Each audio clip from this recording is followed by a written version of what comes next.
Hi, Helen. Thank you for being here with us today. So we're here in Geneva due to the exhibition Africana is doing at the World Trade Organization.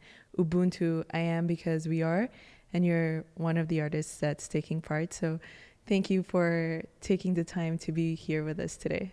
Thanks for inviting me, Lukeni. It's very nice to be here. So to start off, can you tell us a bit about you and where you're from and what your art is about, just for some context? I'm from Zimbabwe, and I was born and grew up there. Spent most of my life there, and I've just been in Italy for three years, doing a master's in Venice. And I'm going home soon, which I'm very excited about, even though it was great. And my work, it's kind of changed a lot over the years, but I take a lot of different subject matter and sort of constellate it together. So there's sort of an overlapping of ecofeminism, post-colonial Gothic, a history of sexuality and how it relates with power and the female body, and phenomenology, more or less. Yeah, doesn't really explain it, but no, it super does. It super does. So, how did your journey in the art world start in the first place? I would say that it started more or less depends how far back you want to go, but it started more or less as like a little kid. My dad is a photographer, and I pretty much grew up in the bush because they were doing making a film and doing sort of research in the national parks in Zimbabwe. And so I would say that it probably started there. I remember building these elaborate kind of fantasy worlds out of stones and stuff in the sand, but then sort of more seriously on a sort of, I guess I started when I was a teenager going to Gallery Delta, which was an institution in Zimbabwe, but they had an educational program led by Helen, and it was sort of 6 hours every Saturday morning at 7 a.m. throughout the day, and very intensive and sort of taken very seriously, even as I guess I was 15 or something. Okay. And from there, I don't know, I think she taught us to take our practice seriously, no matter who we were, and that was when things really started to kind of, I don't know, become more concrete. Yeah. And how is the art scene in Zimbabwe? It's pretty amazing. It's kind of different to...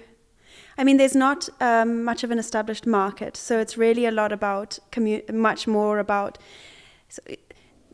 taking the market side away a little bit. It's much more about community, and exhibition openings are really festive and bringing together community kind of thing, which is something that I've noticed is not really the case in European galleries, which are usually quite stiff and very formal and very... I think it's a lot about our culture as well as in maybe. Africa, of festivity and a lot more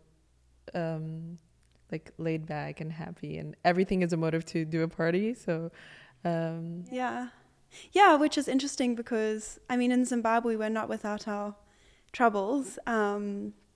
And yet at these kind of events, people really, I don't know, there's usually music, a lot of alcohol, amazing food. And at First Floor Gallery, which is the gallery that I work with, they have a huge balcony in the middle of the city. The gallery, there's the gallery and then this huge outside space. And so hundreds of people come, and then they're all outside kind of, hanging out. Open to the public. Yeah. The openings are super open, and more, it's, when did they open the new space? I can't remember, relatively recently, and it's become more and more, I don't know, the openings have become more and more of this like That's really cool. event, which is really nice both for the artists and for the community to have a place to go where you can just hang out and, you know, be in a safe space with sort of like-minded people. Yeah. So is the process of creating art for you more intellectual or more emotional and impulsive? I think that there's both, even though I spend a lot of time fighting against the intellectual, because I'm a bit bored of this Cartesian way of thinking, you know, of, I don't know, this polemic of facts and non-facts Rules. and so on. I think it doesn't really have much anchorage, especially nowadays with everything that we're going through in terms of, I don't know, paradoxical living experiences. But there is definitely a part, like periods of research where a lot of reading is going on and writing and kind of thinking, like, you know, sort of deep intellectual activity.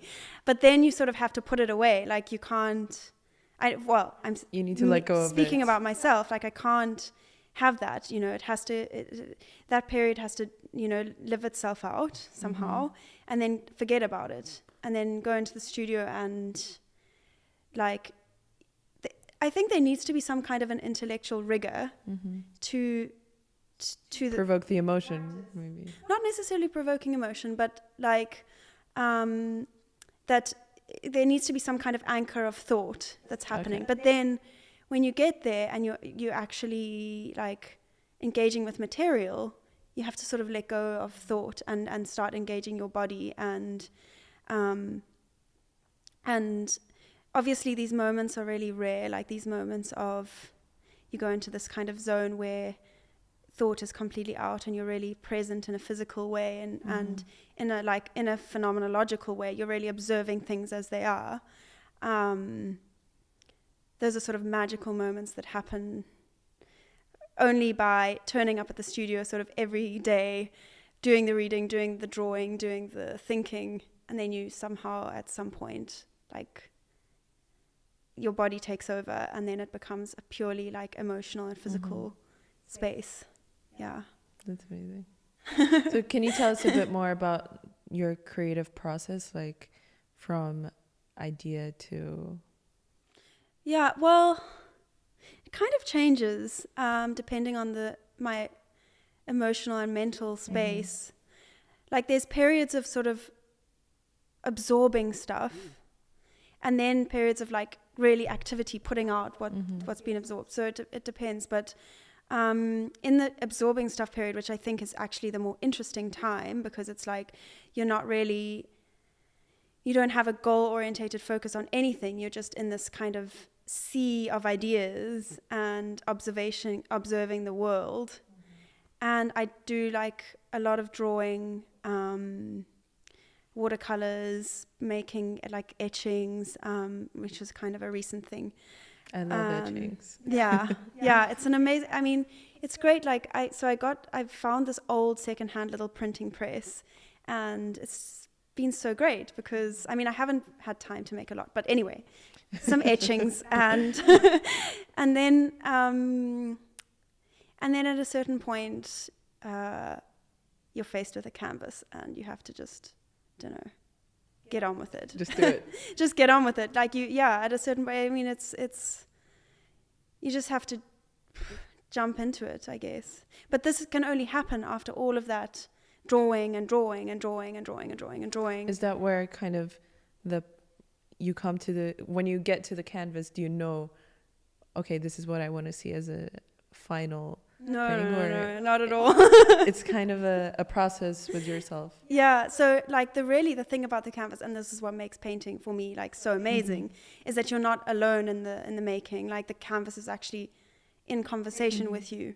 So it's a lot about so recently I've been like doing this kind of weird thing with fabric dye of like staining the canvas so that when I stretch it, there's already something already happening. So actually the idea is that the canvas is talking to me, so I'm not the first one to make the mark. Like that's the kind of idea.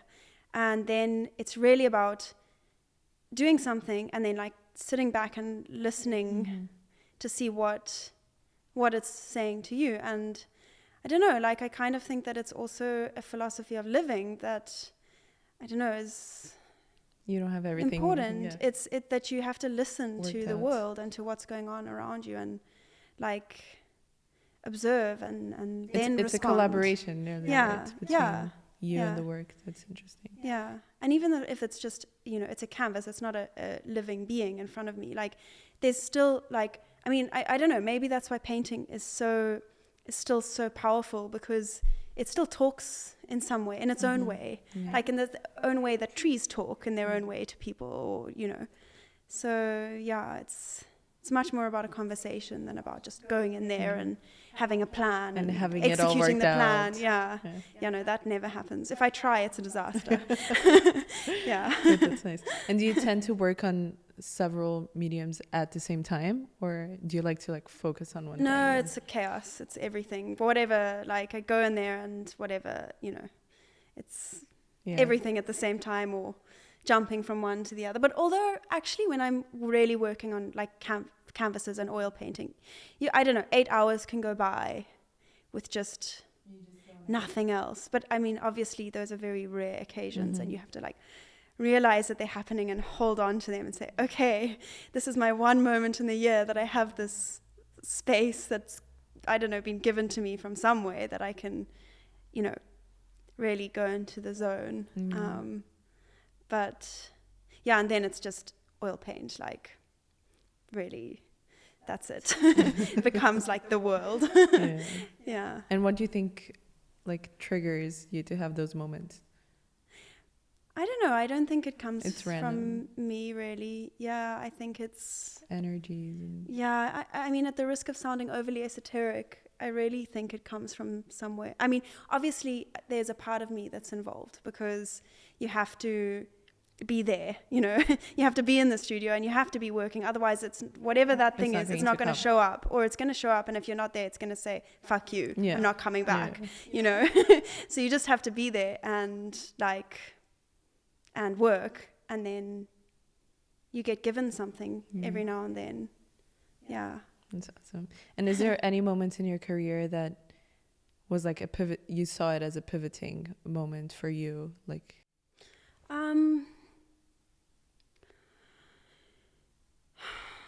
I think that really for me it was when I met, so I work with two in Zimbabwe, two painters, Gresham Nyaude and Wycliffe Mundopa, and I met them in 2014 when I moved back to Zimbabwe from South Africa, and I did a studio visit with them. They were in a studio in Mbare, in Harare, and I just realized like these guys are the real deal. Like their work was, I'm actually getting emotional thinking about it. Their work, like the way it was just, I felt home with them, and which I'd never felt really in South Africa. Like, I don't know, and I'd never really felt before actually.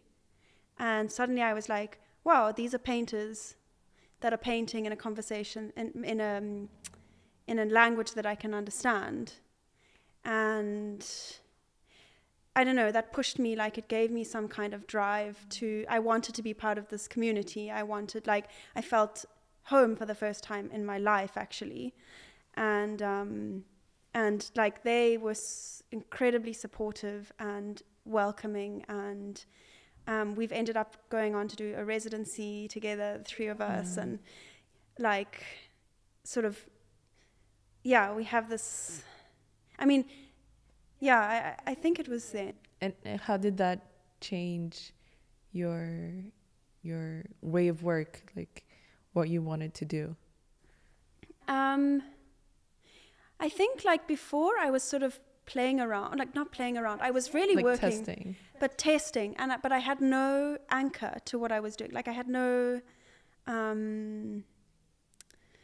there wasn't like a kind of crystallization of focus up until then. It was really all over the place. Like, you know, young, like I was like 20, 22 or something, I don't know, young, and really like just absorbing ideas from all over and from like any kind of I don't know, stimulus that would arrive. And then you find your core. No? Yeah, and then like gradually, and I think it was with their help, or not even necessarily their help, but their paintings help, actually, because I was like, they are saying something, and like, that's what I want. And I'd never seen that before in looking at art, like that paintings could tell a story, and like actually many stories at the same time, because it's you know, it's so, there's like your projections on the painting, there's the painting, there's the context, there's the provenance of the work, there's so much stuff that like, and like, you know, in a text that's much more difficult to bring about because language is so direct, whereas in a painting, like images have like polyphoric, I don't even know if that's a real word, like like polyvocal, many voices, I don't know, many It's all about layers. interpretation. Yeah. Like, we can be looking at exactly the same thing and have different interpretations. Yeah. But then also at the same time with their work, it's like many like opportunities of many stories, but at the same time this kind of direct voice that they were really saying something important, and I wasn't even knowing what they were saying, but I knew that I felt that it was, you know, something powerful. And yeah, for me that was like, that was it.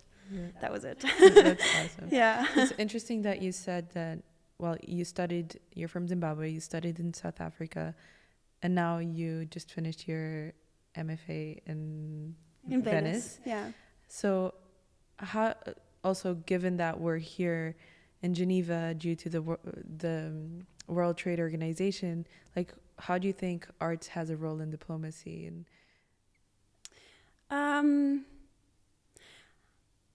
well, firstly, like I'm not under any illusion that art can really change the world or save the world or any of that stuff.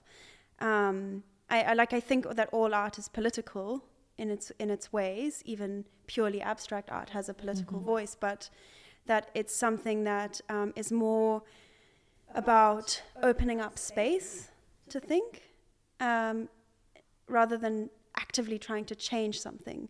So it's really more about asking questions, opening conversation and giving the space to think in a way that's not necessarily goal orientated or direct, or, you know, on this like linear trajectory, that it's much more circular and rhythmic and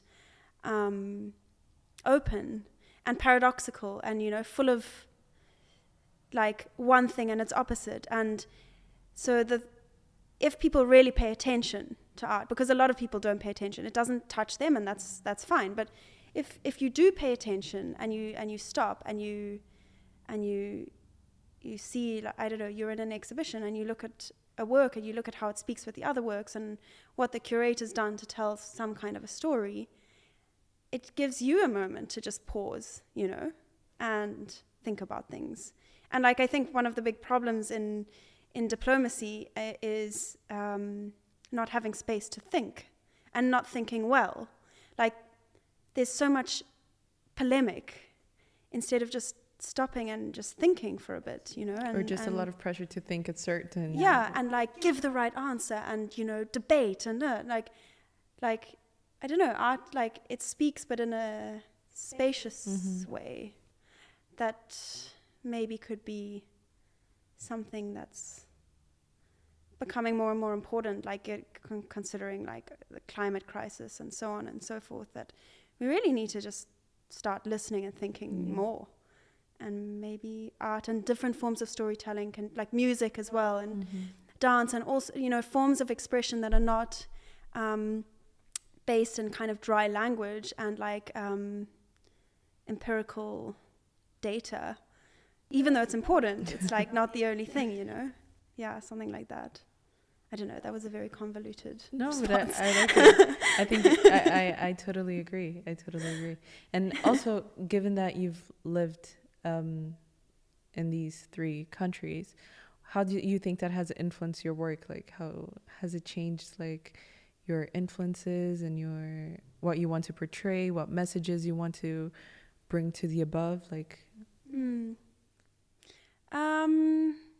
So when I was in South Africa, I was very young, and I think that was like a very much a period of learning about like mostly the history of Zimbabwe, actually, because we're not really taught the history of Zimbabwe at school, interestingly enough.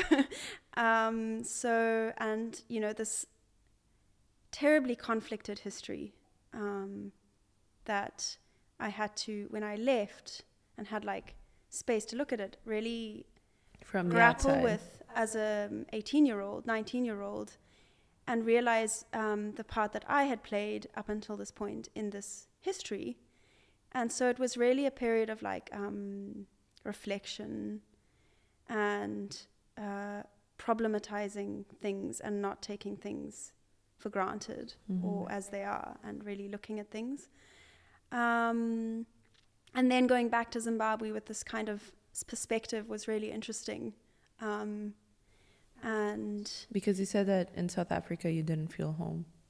not really. I mean, I had an amazing time. I was so privileged to be able to study there and go to a good art school and so on. And, you know, made some really amazing friends who are still very close friends. And it was like very kind of formative, but it was more of a like transformative struggling moment than a feeling safe and home. And maybe that's like what it is to be an artist. I don't know, that you're always like looking into things and realizing things are not so great and problematizing them and then finding out more and so on and so forth. But yeah, it was the first time that really happened to me. And then that's when, and when I went back to Zimbabwe, that's when like my work started really like incorporating inside some kind of voice, like about looking at these conflicts and paradoxes and, you know, strange, unacceptable things. And then when I came to Italy, really it was a lot about learning about history of art. And I've really been sort of getting stuck into that, like going to see a lot of art wherever. And that's been just teaching me about painting, like really like stealing and copying and learning from other artists, you know, almost in an artisanal way, like techniques and so on.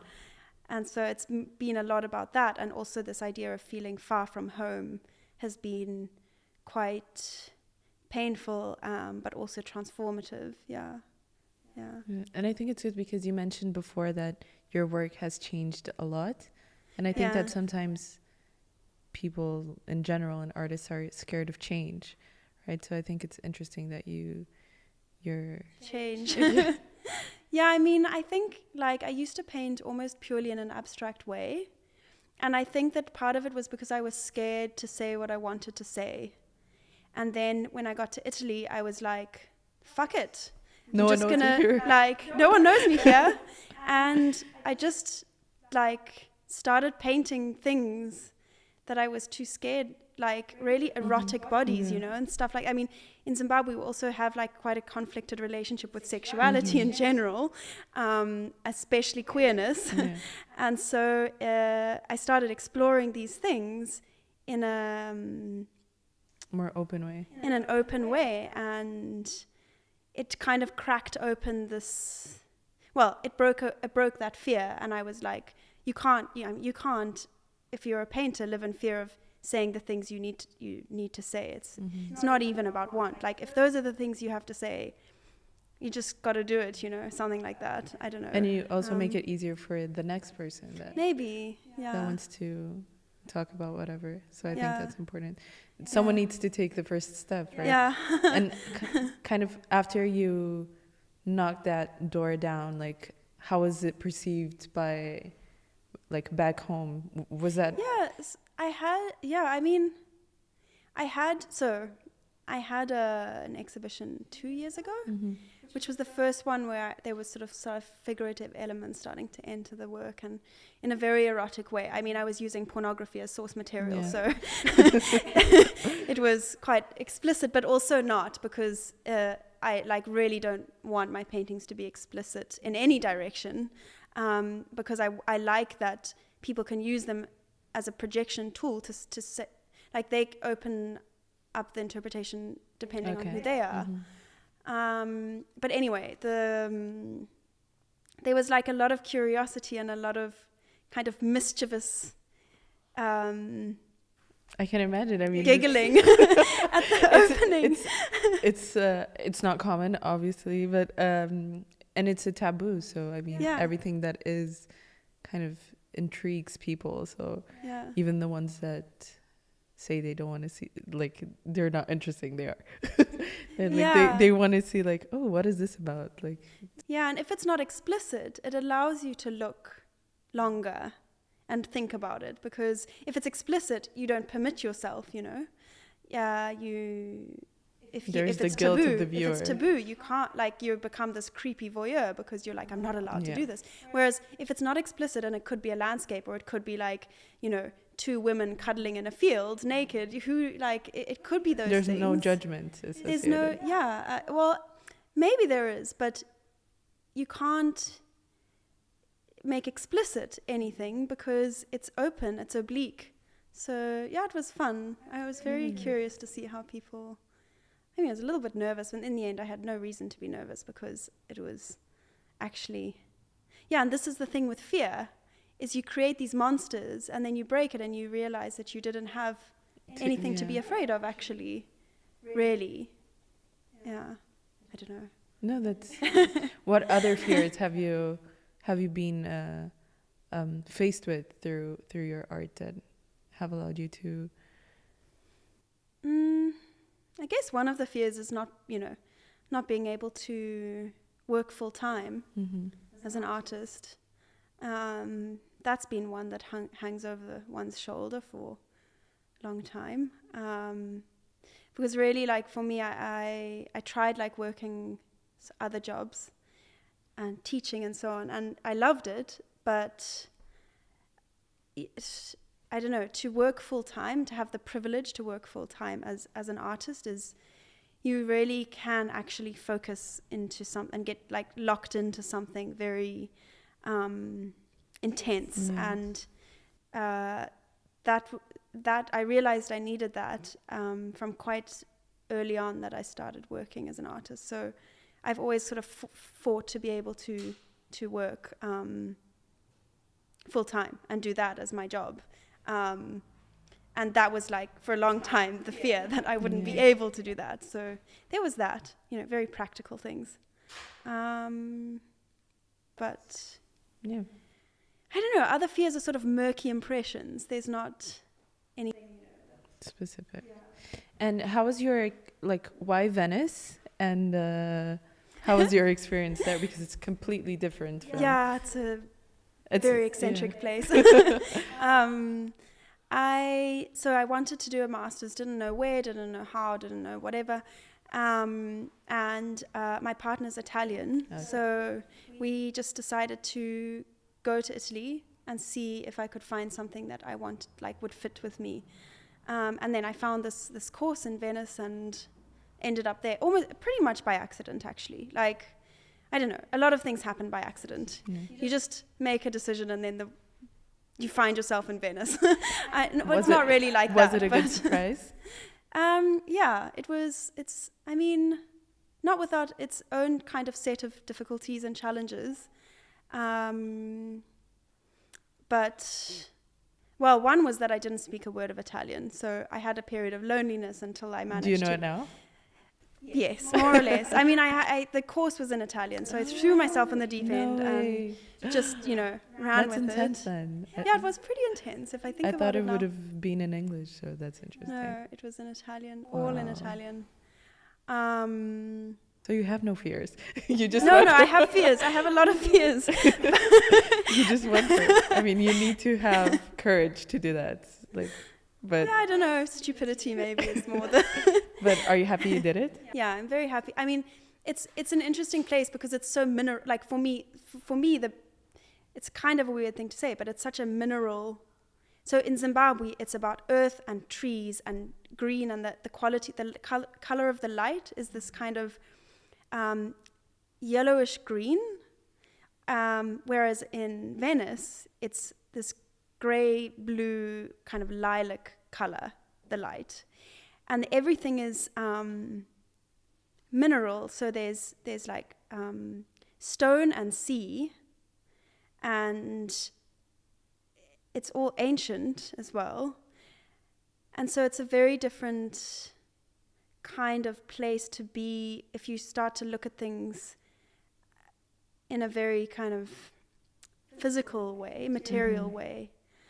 So apart from different cultures and so on and so forth, for me it was really the materiality of the place that was so striking. That's really interesting. Yeah, and I actually had this strange thing where I had some unfinished paintings and I was going back to Zimbabwe, and I took them back with me to Zimbabwe and stretched them. And I was like, these do not work here at all. Like, I can't work on them. And I unstretched them immediately and rolled them up and brought them back to Venice and finished them. So, you know, it's the light, I think. So that's really interesting. So your surroundings really impact what you choose to approach and how you do it. But not at a conscious level. It's really, unconsciously. Yeah, it's really, you see it, you only realize it. Well, for me, I only realized it after I did some paintings, and then I was like, wait, I'm experiencing things and looking at things in a different way. And like, yeah, when people travel a lot, and I think maybe you have to spend like time in a place to have this, but people travel a lot, and there's this, your body is sort of flung from one color light to another color light to another color, because here in Geneva the light is like this kind of white gray, you know. And recently I was in Oslo. I went to see the Tracy Emin show at the Munch Museum, and that's like this blue light. It's dark blue, and yeah, I don't know. It's really, it has some kind of resonance at some level. Yeah. And can you tell us? You were talking about a blue light, and I wanted you to tell us a bit more about Ocean Have No Country, the work that is present here at the exhibition, which is amazing. So can you tell us a bit more about what it is about? Yeah, it's like, it's not really about one specific thing. I mean, a lot of it is about how the ocean is this impenetrable mystery at the end of the day, and it's a lot about our relationship with nature, and how historically, since the 15th century, the kind of Western attitude towards nature is about dominance and control, and fear, and like finally it's starting to become problematized, and it's like, and that actually no, the ocean cannot belong to a country or a border, or you know, it's its own persona, and it has its own personhood, not in an anthropomorphic way, and its own experience of living, and and then obviously there's all the history of how oceans are strategically used and exploited and so on, and then how the ocean is also, and water generally, is associated with the unconscious, and so like in the painting a lot of kind of unconscious sort of scary creatures emerge, birds and snakes and figures, but also not those things, also sort of monsters that I don't know, are the thing that, the idea is that they're the thing that if you listen to them and work with them, you can create a story. But if you fear them and you oppress them and you control them, they will respond in a way that is not innocuous. And I think it is also a lot to do about like just being a woman in the world, like that, yeah, I mean, you can go into a whole feminist thing, but I'm not going to start that now. But And yeah. does it also have to do with the fact that we're emerging from the lockdown setting kind of situation? Definitely at some level there's an influence, of course, like it's influenced all of us, and it's also it's been something that's affected us universally, but in very different ways. But no, not explicitly. Like, I think that for me to start to respond to that, I take a lot of time to respond to things. Like, it doesn't happen immediately. So often when I'm in a place, I start, like years later, I'll start noticing that I'm finally responding to that. And I think that maybe the same will happen with this whole thing, that it needs like some time to sort of sediment or something. Yeah. So you've mentioned in past texts the importance you feel in rejecting the notion of objective knowledge rather than embracing the process and its imperfections. Could you tell us more about this subject? Yeah, so it kind of started with my thesis, which was on phenomenology of painting, and two books, one by Merleau-Ponty called The Phenomenology of Perception, which I read in English, of course, and one by Donna Haraway called Staying with the Trouble. And both of them talk about our body being part of the flesh of the world, and that our bodies have their own way of speaking and transmitting knowledge. That's not a mental activity, it's a physical activity. Like, our hands have knowledge inside them that obviously there's stuff going on, but it's a physical knowledge. And to accept that way of being and being entangled in the flesh of the world is to accept persistent contingency as a way of being, which means that nothing is ever finished or complete. There's no goal to reach. And Donna Haraway talks about being here, not everywhere, doing things here and being present here, not in all places. And she's very kind of critical of this idea of grand narratives, and, for example, calling this era the Anthropocene because it links it so strongly with human, and it also puts under the umbrella that all humans are responsible, which is, we know it's absolutely not true. And and they both, she especially talks about storytelling in a way that's like this continually growing web that's created by community. It's not created by one person. It's created by us all doing our things together and being present. And it's about process. It's completely about process and play. It's about playing. And actually, like, I really think that that's what humans, like, purpose in the world is to play. And to play, you have to accept that there's not going to be a conclusion, or that the outcome is never going to be conclusive, or it could be unexpected, or so on. And I don't know, like, it's not that objective knowledge is bad. It's just that if it's taken as the only way of knowing things, it becomes bad, because then it becomes polemic and it becomes oppressive. And I don't know, it's more about accepting many ways of storytelling and expressing how we are in the world, and which in the end is about playing in a very serious way, but also in a very fun way, and I think, I don't know, it's some way of holding on to hope somehow. Yeah. This reminded me of when we started before. You were like, when people ask me, when do I know work is finished? So now I understand that everything is connected. I see why. There's always an open end, I guess. Yeah. There's no bullet point to certain things.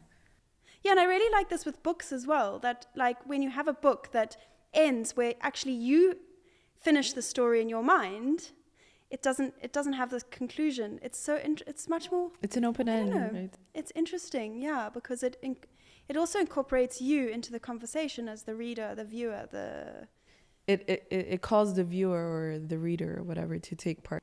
yeah, it's not individualistic, it's more community orientated. And I think that's something that we really need in the world. No, and it's super So- interesting that you talk about that, because the theme of the exhibition is Ubuntu, I am because we are. So it's Yeah. that sense of community, that we're stronger together than as individuals, which as humans we tend to be.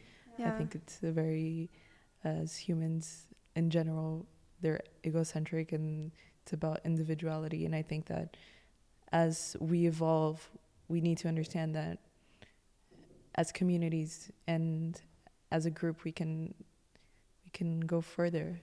Yeah, or go differently. Yeah. It's not necessarily about progressing, this march of progress. It doesn't work for us anymore. It doesn't, it's more about just finding a different way of being. And I think we really need it. We're in crisis, and not about the pandemic, about the world and the natural world. This individualistic way of going about things it's not working out. It's clear. So yeah. And Anyway, as a woman African artist, how do you perceive this sense of community? Like, how have you seen throughout the years the evolution of like the value given to women artists and African women artists? Like, yeah, there's a certain point at which like identity politics start to become a device used to put women African artists in a box rather than give them space to express themselves freely. If you're a woman African artist, you have to make work about being a woman African artist, that kind of thing. Which I've noticed, especially in the Western context, really gets picked up, by Western institutions and it's kind of thrown out into the world. And especially now, like after Black Lives Matter and everything that's happening, what really annoys me is sometimes it's just like to tick the box, like, oh, we have an African artist here. Like, yeah, it's true. That said, it is very satisfying to see so many strong women African artists emerging because they're being given. I think when it's genuinely given the space, I think it's beautiful. Yeah, more platform, more space, more respect, actually, in the end. Because up until fairly recently, women artists, and especially women African artists, have not had the respect that they deserve. And yeah, it's. Do you see things getting better, evolving? I definitely feel like more platforms are being given, and there's space for women artists to have their own voices and talk about their own narratives and bring to the above conversations that haven't been talked about before. So I think that things are changing. Yeah, things are definitely changing. And also what's very nice to see, and what would be nice to see more of, is that things are actually happening on the continent, where the gaze is south. It's not to the west, obviously, give or take. This is a generalization, but there's a lot of things that are happening, like very interesting within Africa, that is some kind of that deserve some spotlight, first of all, and deserve to be seen as the same level as other things in the Western world, I believe.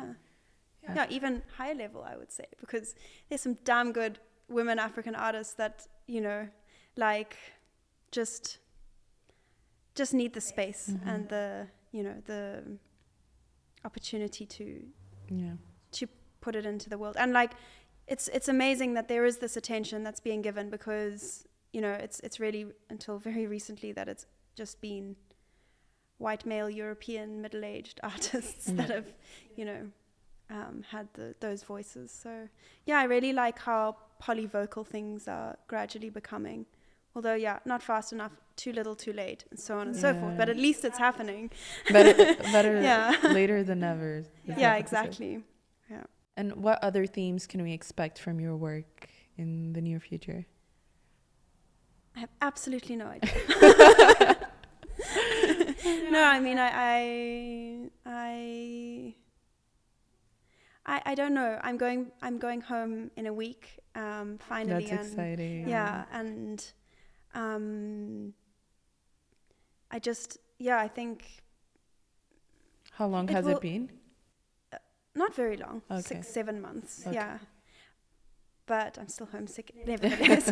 But yeah, I think it's the same themes kind of keep cycling over and over. They just become each cycle more deep and more researched, and so basically I'm saying the same thing over and over, but trying to say it in a different way, which is something that I thought I wasn't allowed to do until I went to the Munch Museum and realized that he paints the same images over and over again. And I kind of knew this, but it really became like real when I saw them, and I was like, okay, if Munch was allowed to do it, and then I realized, and obviously like it was a silly thought because so many artists do it, and actually like it's more, you have this sort of, it's the fear again. Yeah, maybe, but also you have the same theme that like really catches you, and then the thing is about trying to look for different perspectives, different angles on this thing, and sometimes tangents, to the. But then there's always this core, and I don't know. I think maybe it's always in the end about looking at our condition as humanity, and like looking at big things like death, and the things that we don't know, the unknown things, and then we just find different ways of looking at it over and over again. And also, having been in Venice, did you feel that your work was perceived differently than it was in Zimbabwe? Yeah. I'm not really sure how, but there is there's a totally different context. Like the work, context is such a huge thing about engaging with the work. So the context is different, the people are different. Everything's quite different and a bit the same. I don't know. Yeah, I don't know. Do you enjoy seeing people's reactions to your work? No. No, I don't want to be there. Like, I really don't want to be there. It's because actually, like, if I'm there, I start to impose my presence, and at that point, when a painting is there, there's the influence, but also it's not about me anymore. It's about the painting, and it's about the person looking at the painting and the relationship they have with each other. Like, I'm completely irrelevant at that point. I shouldn't be there, actually. So I prefer not to be. I mean, sometimes I am, of course, at openings and so on, but usually I'm outside on the balcony. Yeah. Nice. And what advice would you give for someone that wants to pursue the career as an artist?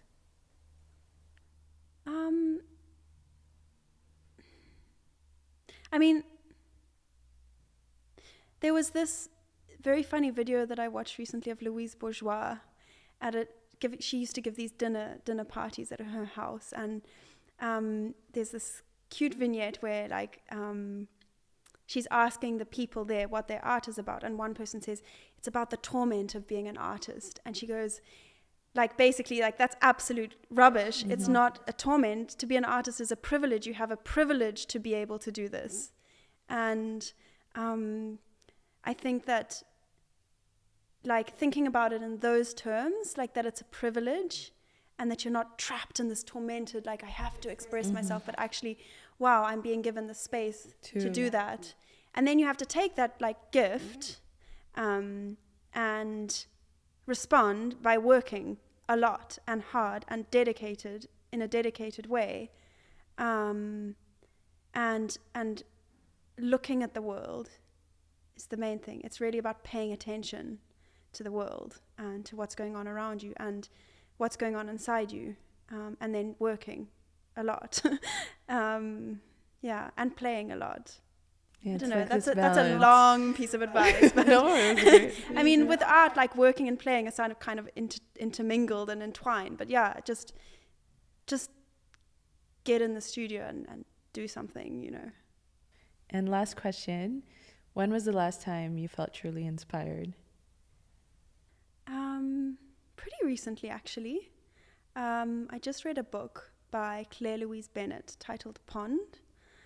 And the way she writes is the way she could be a painter, because she observes things so meticulously, and she writes in a poetic way, not a prosaic way.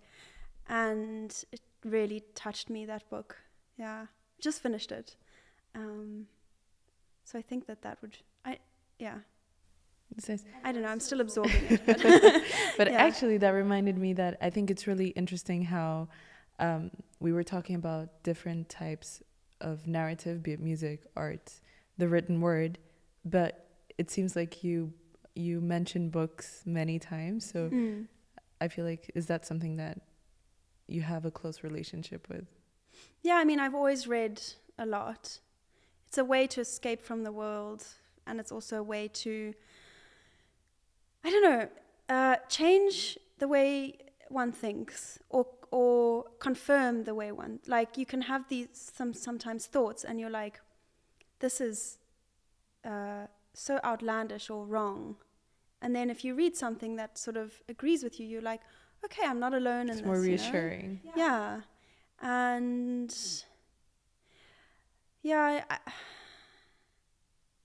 it's a conflict. It's almost conflicted, because I also have this thing about like rubbing up against language and trying, to tear it apart a bit. That's why I thought it was interesting. But at the same time, and I really like writers that do that self-consciously, like Samuel Beckett and this writer I just mentioned, and poetry, all poets basically do that. Pretty much all poets kind of tear language into pieces and carve it in their own way. And then language becomes something else. It doesn't become just a direct way of communicating. It becomes much more akin to music or painting. And that's when I really get excited. But I don't know. Reading is very underrated, I think. Well, thank you for taking the time to be with us today, Helen. It was a pleasure to talk to you. And I look forward to seeing your work at the exhibition. And thank you. Thank you. It's been really great. Thanks very much.